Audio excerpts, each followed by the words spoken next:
The shy librarian joins book club, discovers secret message that unlocks her incredible destiny. These words had been echoing in Eleanor Page's mind ever since she found the mysterious flyer tucked between the pages of a returned copy of Jane Eyre. The elegant calligraphy seemed to address her directly, as if someone had written it knowing she would be the one to find it. Eleanor's trembling fingers traced the embossed lettering, her heart fluttering with an unfamiliar sensation, something between terror and exhilaration. For 32 years, Eleanor had found sanctuary in the hushed corridors of Willowbrook Public Library. Books had been her refuge since childhood, reliable, predictable companions that never judged her stutter or flinched at her awkward silences. Unlike people, books waited patiently for her, their stories unchanging no matter how many times she revisited them. The late afternoon sunlight filtered through the tall windows, casting long shadows across the polished oak floors as Eleanor shelved the last returns of the day. Her movements were practiced and precise, each book finding its exact place under her careful hands. This methodical routine had defined her days for the past 11 years since she'd become head librarian, a title that granted her authority over books, but did little to ease her discomfort around the people who came to borrow them. "Closing in 15 minutes, she called softly, her voice barely carrying beyond the nearest reading nook. A few regular patrons nodded in acknowledgement. They knew Eleanor's patterns as well as she knew theirs. Mr. Abernathy with his military history obsession, Mrs. Lou and her gardening manuals, teenage Zoe with her fantasy novels. Eleanor's gaze drifted to the community bulletin board where she'd pinned the flyer that morning. Willowbrook Secret Society of Books, it announced in that same elegant script, where stories transform lives. Below was an address, the small bookshop on Maple Street, and tonight's date, 8 o'clock. A book club. The very thought made Eleanor's palms dampen with anxiety. Groups of people talking, expressing opinions, expecting her to do the same. Her childhood speech therapist's voice echoed in her memory. "It's all in your head, Eleanor. Just push through it." Eleanor locked the library doors at precisely 6 o'clock, her reflection ghostly in the glass, auburn hair pulled back in its customary knot, wire-rimmed glasses perched on her narrow nose, cardigan buttoned despite the warm June evening. The woman in the reflection looked older than her years, faded somehow, as if she'd spent too long between the pages of other people's stories and forgotten to live her own. She should go home, make tea, read the new historical fiction novel on her nightstand, follow the comfortable routine that had sustained her for years. Instead, her feet carried her toward Maple Street. The sky darkened as Eleanor walked, her steps growing more hesitant with each block. Twice she nearly turned back, her anxiety constricting her chest until breathing became difficult. But something about the flyer's promise kept her moving forward, the tantalizing suggestion that stories could transform lives. Her life, perhaps, which had remained stubbornly untransformed for so long. Maple Street Books was a narrow Victorian building squished between a cafe and an antique shop. Warm light spilled from its windows, illuminating a sign that read, "Open late for special events." Through the glass, Eleanor could see people gathering in a back corner, settling into mismatched chairs around a circular table. Her courage faltered. These would be confident people, articulate people, everything she was not. They would expect her to speak, to offer insights, to reveal parts of herself. Eleanor backed away, nearly colliding with a lamppost. First time? Eleanor startled, a small sound escaping her throat as she turned to face the speaker. A woman perhaps a few years older than herself, with silver-streaked dark hair and kind eyes behind chunky turquoise glasses. Yes, Eleanor managed, her voice thin. The woman smiled. "I'm Iris, owner, bookseller, and fellow bibliophile. You must be Eleanor." Eleanor blinked, confusion momentarily overriding her anxiety. "How did you—" "Small town. Plus, I've been to your library many times." Iris gestured toward the shop door. "I'm glad you found our invitation." "Invitation?" Eleanor's mind flashed to the flyer. Was it meant specifically for me? Iris's smile deepened, creating a constellation of crinkles around her eyes. The right books have a way of finding the right readers, don't they? Just as the right readers have a way of finding us. She extended her hand. "Come inside, Eleanor. We've been waiting for you." The warmth in Iris's voice wrapped around Eleanor like a beloved story, familiar and comforting. Before she could reconsider, Eleanor found herself following Iris into the shop, the bell above the door announcing their arrival. The bookshop smelled of paper, vanilla, and cinnamon, scents that immediately eased the tightness in Eleanor's chest. Bookshelves stretched from floor to ceiling, creating intimate alcoves throughout the space. String lights twinkled overhead, casting a gentle glow that softened the edges of everything. In the back corner, 7 people sat in a loose circle. They looked up as Iris approached, with Eleanor trailing behind. "Everyone, this is Eleanor Page from Willowbrook Library," Iris announced. "Eleanor, meet the Secret Society of Books." Eleanor's throat closed as all eyes turned to her. She managed a tight nod, her fingers clutching the strap of her bag. "We don't bite," said a bearded man with laugh lines etched deeply around his mouth. "Though Thomas here might talk your ear off about Russian literature if you let him." A thin man with wire glasses rolled his eyes. "One time I got excited about Dostoevsky and they never let me forget it." Laughter rippled through the group, gentle and inclusive. Eleanor felt her shoulders lower slightly. "Take any seat," Iris said, gesturing to an empty velvet armchair. "We're just getting started." Eleanor perched on the edge of the chair, hyper-aware of her posture, her breathing, the placement of her hands. The group resumed their conversation, something about the month's selection, a novel Eleanor had read years ago but remembered clearly. She listened without speaking, grateful that no one pressed her to contribute. As cups of tea were passed around, Eleanor observed the other members. Besides Iris, Thomas, and the bearded man, who she learned was called Roger, there was May, a college student with bright blue hair, Gabriel, a retired professor, Sophia, a nurse with exhausted eyes, and Helen, a grandmotherly woman who kept offering everyone homemade cookies from a tin. They discussed the book with passion but kindness, disagreeing without rancor, finding meaning in passages Eleanor had never considered. Their conversation flowed around and past her like a stream around a stone, requiring nothing, expecting nothing. When the discussion wound down, Iris disappeared into a back room and returned with a stack of books. "Our next selection," she announced, distributing them. "As always, these are yours to keep." Eleanor accepted the book with reverence, a hardcover edition of a title she didn't recognize, The Keeper of Lost Words, by an author she'd never heard of. "We meet again in 2 weeks," Iris said as the group began dispersing. "Same time," Eleanor nodded, clutching the book to her chest. She had survived. No one had seemed to notice her silence or judge her for it. "Thank you," she whispered to Iris at the door. Iris squeezed her arm gently. "Books bring people together, Eleanor. They always have." Walking home under a canopy of stars, Eleanor felt lighter somehow, as if she'd set down a burden she hadn't realized she was carrying.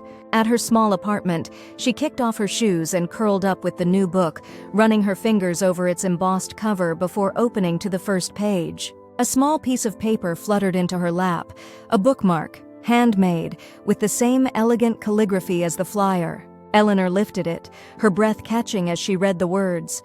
"Some stories hide within us, waiting for the courage to be told." Below this message was what appeared to be a code, a series of numbers that made no immediate sense. 19-8-59-1923-1-9-20-9-14-7. Eleanor stared at the sequence, her librarian's mind automatically seeking patterns. It couldn't be Dewey Decimal, the numbers were too high in places. Then it struck her. Simple letter substitution. 1 for A, 2 for B. She grabbed a pen and paper, quickly converting the numbers to letters. SHEISWAITING. She is waiting. A shiver traced Eleanor's spine, raising goosebumps along her arms. Who was waiting? And for what? Eleanor flipped through the book, searching for more clues but found none. The novel itself was about a librarian who discovered she could bring fictional characters into the real world, a premise that would normally delight Eleanor, but now seemed strangely ominous given the cryptic message. That night she dreamed of corridors lined with books that whispered as she passed, their voices a susurration she could almost, but not quite, understand.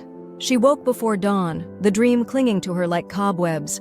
The next 2 weeks passed in a blur of routine, cataloging new acquisitions, helping patrons find research materials, mending damaged books. But underneath ran a current of anticipation Eleanor hadn't felt in years. She read The Keeper of Lost Words twice, searching for hidden meanings, connections to the message. The protagonist's journey from isolation to purpose resonated with something deep within her, a yearning she'd buried so completely she'd forgotten its existence. Eleanor returned to Maple Street Books on the appointed evening, arriving early this time. Iris was arranging chairs in the back corner and looked up with a smile that suggested she'd been expecting Eleanor. "You found it," Iris said, nodding toward the bookmark Eleanor held. "What does it mean?" Eleanor asked, her curiosity momentarily overcoming her shyness. "She is waiting. Who?" Iris's eyes twinkled. "What did you think of the book?" Eleanor recognized the deflection but allowed it. It was affecting. The idea that stories have power, that they can change reality. "Don't they?" Iris interrupted gently. "Haven't books already changed your reality, Eleanor?" The question struck with unexpected force. Eleanor thought of the countless hours she'd spent in fictional worlds, the comfort and escape they'd provided during her lonely childhood, the way they'd shaped her understanding of herself and others. "Yes," she admitted. "They have." "Then perhaps the message isn't so mysterious after all." Iris handed Eleanor a cup of tea, chamomile with honey, somehow knowing her preference without asking. "Everyone receives a different message, you know. The bookmark speaks to what each reader needs to hear." Before Eleanor could press further, other members began arriving.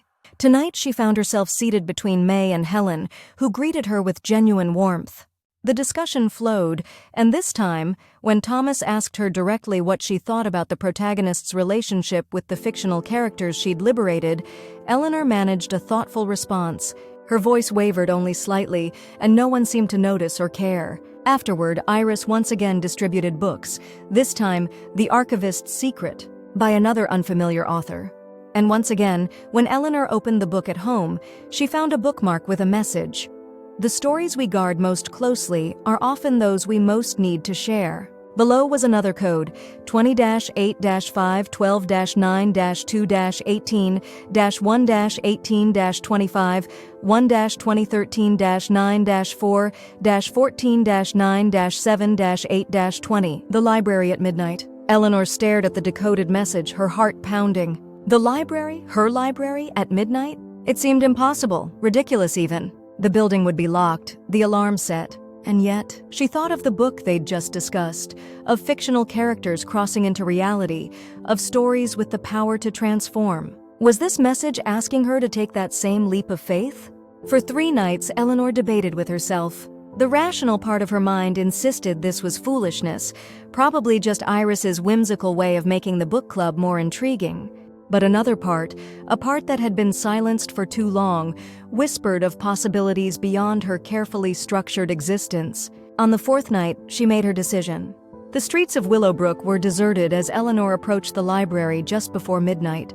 The building stood dark and silent against the star-scattered sky, its 19th century architecture lending it the appearance of a sleeping giant. Eleanor's keys jangled in her trembling hand as she disabled the alarm and unlocked the side entrance, feeling like an intruder in her own domain. Inside, she didn't turn on the main lights, instead using the small flashlight on her keychain to navigate the familiar space. The library felt different at night, the shelves casting long shadows, the books seeming to hold their breath, waiting. Eleanor moved through the reference section, past periodicals, around the children's corner with its miniature furniture and colorful mural. As the grandfather clock in the history section began to chime midnight, Eleanor stood in the center of the main reading room, heart pounding in her ears. Nothing happened. The 12th chime faded into silence. Eleanor exhaled slowly, a mixture of disappointment and relief washing over her. What had she expected? Some magical transformation? A portal to another world? A mysterious guide? She was turning to leave when she noticed a faint glow emanating from the rare books collection, a room she kept locked, accessible only by appointment. The light pulsed gently, beckoning. Eleanor approached cautiously, finding the door ajar though she was certain she'd locked it that evening.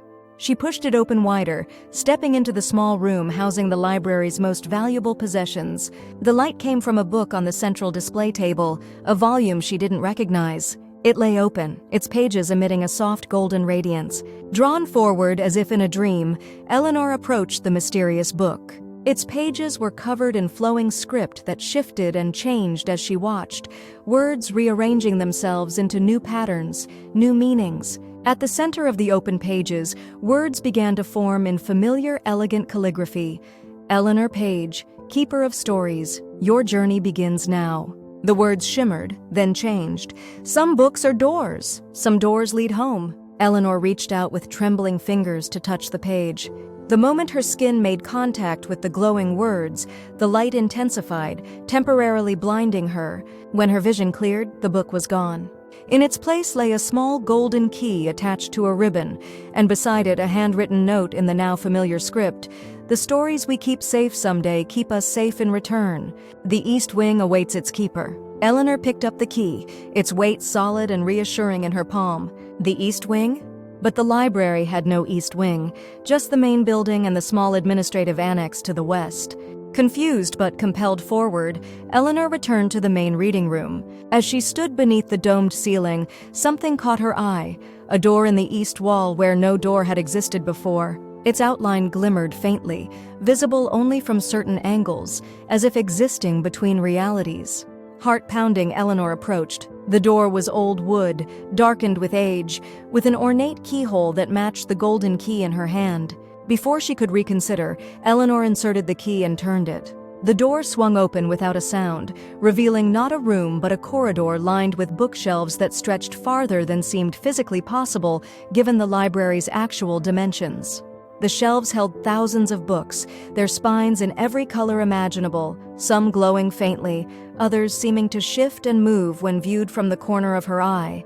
Eleanor stepped through the doorway, drawn by an irresistible curiosity. The door closed behind her with a soft click, the sound echoing down the impossible corridor. For a moment, panic flared. She was trapped in a place that couldn't exist. But the panic subsided as quickly as it had risen, replaced by a strange sense of homecoming. "Welcome, Keeper," said a voice behind her. Eleanor turned to find Iris standing there, her usual bookshop attire replaced by flowing robes covered in what appeared to be living text, words and sentences that moved across the fabric like schools of fish. "What is this place?" Eleanor asked, surprise momentarily overcoming her stutter. "The archive," Iris replied, gesturing to the endless shelves. "Every book ever dreamed, whether written or unwritten. Every story waiting to be told."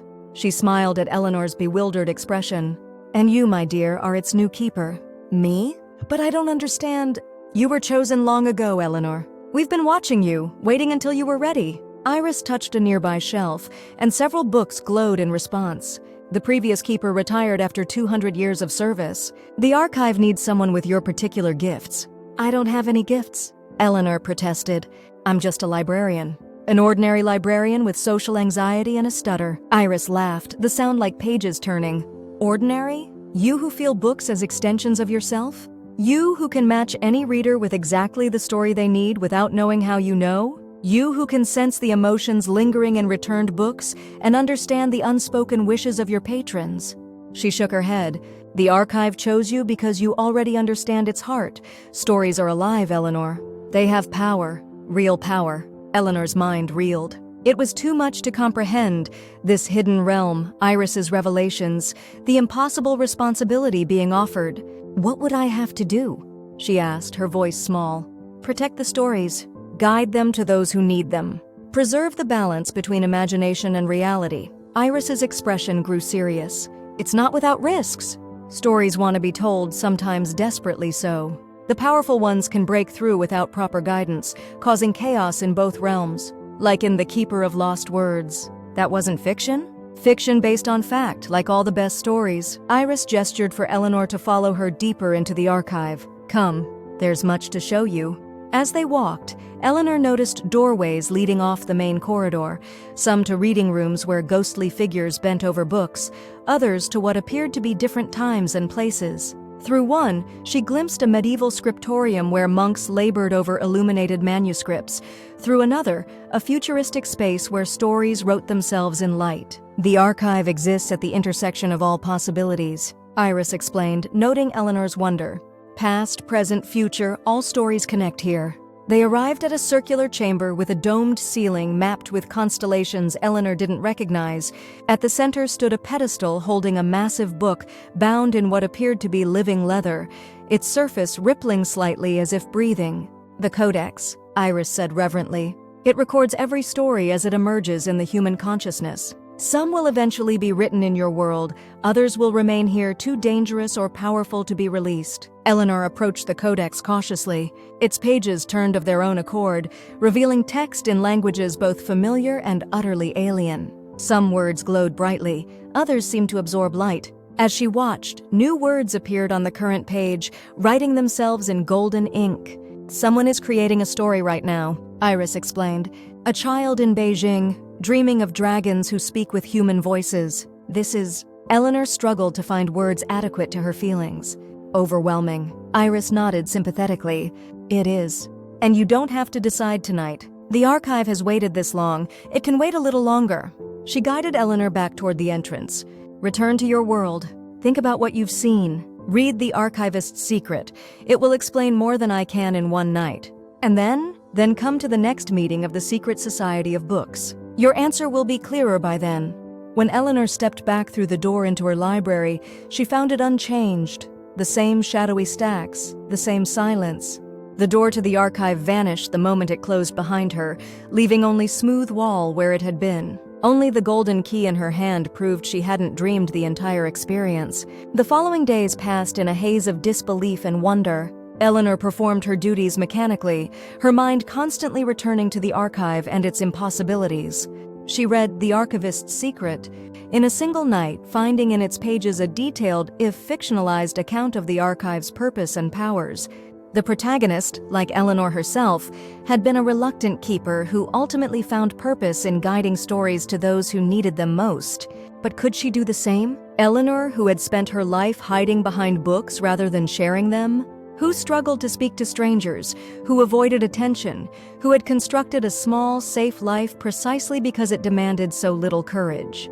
The night before the book club meeting, Eleanor stood before her bathroom mirror, studying the face she usually tried to avoid seeing too clearly. The same auburn hair, the same wire-rimmed glasses, the same features she'd always considered unremarkable. But something in her eyes had changed, a spark of possibility that hadn't been there before.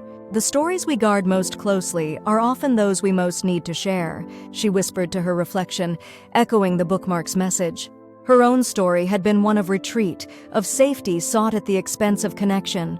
What would happen if she chose differently now? If she stepped not just into the archive but into her own life with the same courage? The Secret Society of Books gathered as usual at Maple Street Books. Eleanor arrived last, having walked the long way to give herself time to think. The group welcomed her with smiles that seemed significant, knowing. Had they all been part of this? Were they all connected to the archive? The discussion of the archivist's secret unfolded with layers of meaning Eleanor hadn't anticipated. Each comment seemed directed at her specifically, though no one addressed her directly. "Sometimes our greatest fears guard our greatest purposes," Thomas observed at one point, glancing at Eleanor.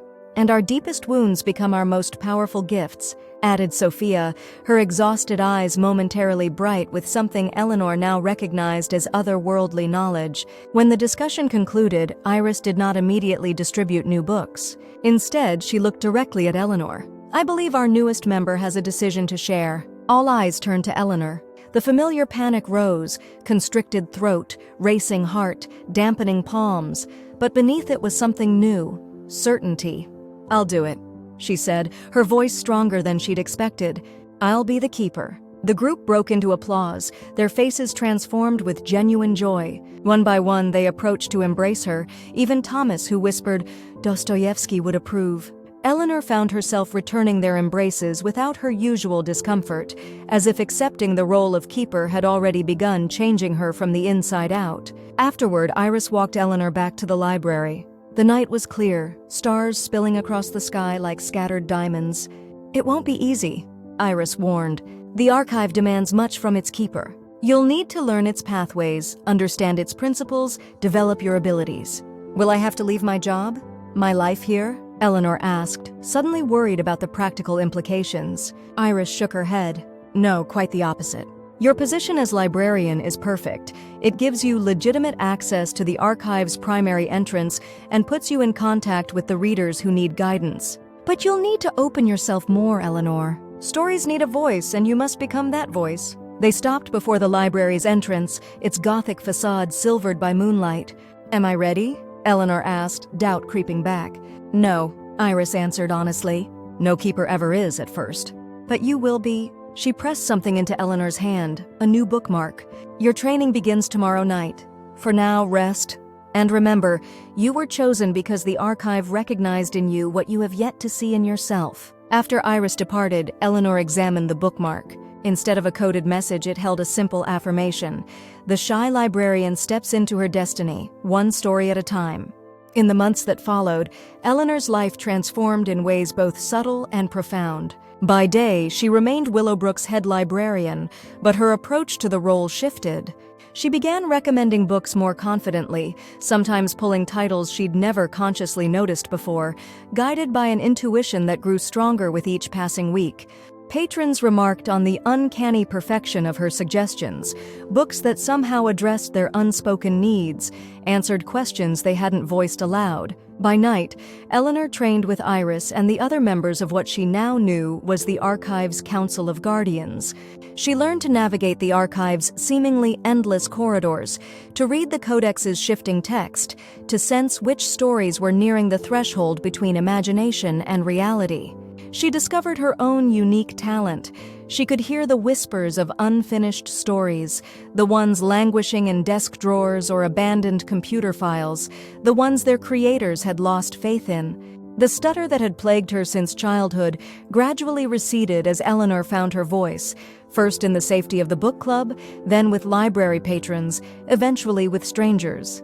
She began hosting reading events for children, her once quiet voice bringing stories to life with newfound animation.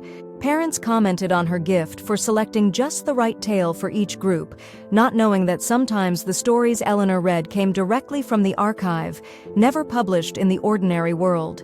As summer turned to autumn, Eleanor oversaw a significant change to the library, the renovation of the reference room into a community storytelling space, complete with a small stage and comfortable seating. The mayor, impressed by the library's increasing popularity, approved funding without question, unaware that the renovation concealed a more significant modification, a permanent, stable entrance to the archive, accessible only to Eleanor and those she deemed worthy. On the crisp October evening of the grand opening, the library hummed with activity. Children sprawled on cushions while parents chatted over coffee provided by the neighboring cafe. Local authors mingled with readers. In one corner, the Secret Society of Books had its own table, its members watching proudly as Eleanor took the small stage. Gone was the faded cardigan and severe bun. Eleanor wore her auburn hair loose around her shoulders, her wire-rimmed glasses replaced by stylish frames that emphasized her expressive eyes. But the most striking change was in her posture and presence. She stood tall, confident, a woman who had found her purpose. "Welcome, everyone," she began, her voice clear and warm. "Tonight we celebrate stories, those that have been told for generations and those waiting to be discovered." As she spoke, Eleanor felt the archive's energy flowing through the hidden doorway behind the stage, lending power to her words. The audience leaned forward, captivated. "Books have always been magic," she continued, making eye contact with various listeners. "They transport us, transform us, connect us across time and space. But the true magic isn't in the pages themselves. It's in what happens when the right story finds the right reader at exactly the right moment." Eleanor gestured to the diverse crowd. "Look around. We are all characters in each other's stories, all protagonists in our own. The shy become brave, the lost find direction, the broken discover healing, all through the power of narrative." As if responding to her words, books throughout the library began to subtly glow, visible only to Eleanor and the council members. Stories sensing kindred spirits, reaching out to those who needed them. "Tonight I invite you all to discover your next chapter," Eleanor concluded. "It might be waiting on these shelves, in a conversation with a fellow reader, or within your own imagination. Stories surround us, guide us, shape us. We need only listen." The audience erupted in applause.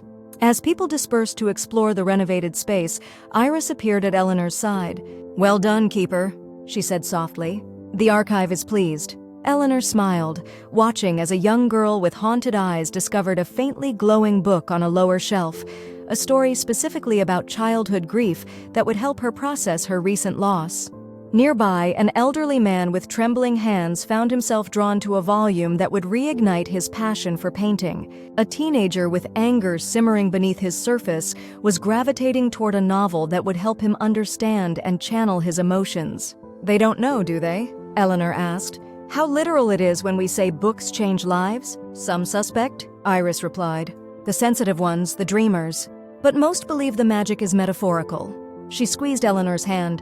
"That's as it should be. True magic works best when it isn't announced." Later that night, after the guests had departed and the library stood quiet once more, Eleanor unlocked the archive entrance. The golden key, now worn smooth from frequent use, turned easily in the lock. Beyond the door, the endless corridor of stories waited, some glowing urgently with the need to be told, others pulsing gently with potential. Eleanor stepped through, confident now in this realm that had once seemed so overwhelming. She moved directly to the codex chamber, where the great book lay open to a fresh page. New text was writing itself across the parchment. Once there was a shy librarian who discovered her voice, her courage, and her purpose among the infinite stories of the archive. Through her guidance, countless readers found exactly the tales they needed, exactly when they needed them most. Some said she had a gift for matchmaking, pairing people with books that spoke directly to their hearts. Few suspected the truth, that sometimes the stories she shared had never been written in their world at all, but came directly from the realm of pure imagination. Eleanor touched the page gently, watching as her own story continued to unfold in golden letters. She had feared accepting this role would require sacrificing her ordinary life, but instead, it had enhanced it beyond measure. The shy librarian still existed within her, but now that quietness served a purpose. It allowed her to listen more deeply, to hear the whispers of stories and readers alike. "Thank you," she whispered to the codex, to the archive, to Iris and the council, to the mysterious forces that had selected her for this incredible destiny. In response, the words on the page shifted one last time. She had always been the keeper of stories. Now at last she knew it too. Eleanor closed the codex gently and made her way back through the archive's corridor, pausing occasionally to straighten books or acknowledge the ghostly figures of authors long dead who nodded respectfully as she passed. At the threshold between worlds, she turned for one last look at the impossible library that had become her second home. Tomorrow would bring new readers seeking guidance, new stories clamoring to be told, new challenges in balancing the realms of imagination and reality. But for the first time in her life, Eleanor Page faced the future without fear, because she had finally discovered the story she was meant to live. She stepped through the doorway and back into the ordinary world, which would never again seem quite so ordinary to her. The door closed behind her, vanishing into the wall until it would be needed again. In the quietness of her beloved library, surrounded by books both mundane and magical, Eleanor smiled. The shy librarian had found her voice, her courage, and her incredible destiny, one story at a time.